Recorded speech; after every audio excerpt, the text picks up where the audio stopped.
Pondok pesantren sebagai lembaga pendidikan bagi umat Islam saat ini telah mulai maju, terutama di Sumsel. Namun demikian, ke depannya pondok pesantren bisa lebih mandiri sehingga tidak meminta dana dengan mengajukan proposal.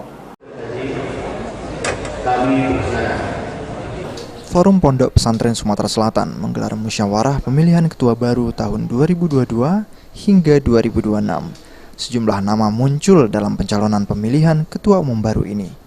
Ustadz Sony Suharsono, selaku ketua penyelenggara sekaligus pimpinan Pondok Pesantren SMB 2 mengungkapkan, jika pemilihan ketua baru Forum Pondok Pesantren Sumsel ini diikuti lebih kurang 500 peserta dari seluruh Sumsel.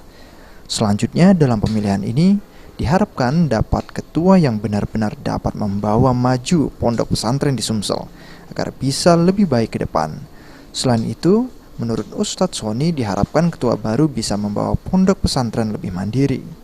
Nanti ketika terpilih ketua yang baru, siapapun dia, siapapun orangnya, yang penting dia peduli dengan pesantren dan bagaimana pesantren-pesantren Sumatera ini lebih maju, lebih maksimal dan insya Allah bisa membuat ekonomi pesantren sehingga pesantren ini ke depan lebih mandiri. Jangan pesantren ini selalu mencari proposal, ya, tidak punya usaha di pondok pesantren.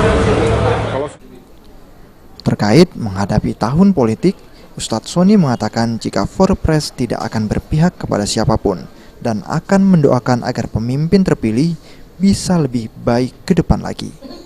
Firman Hidayat, PAL TV.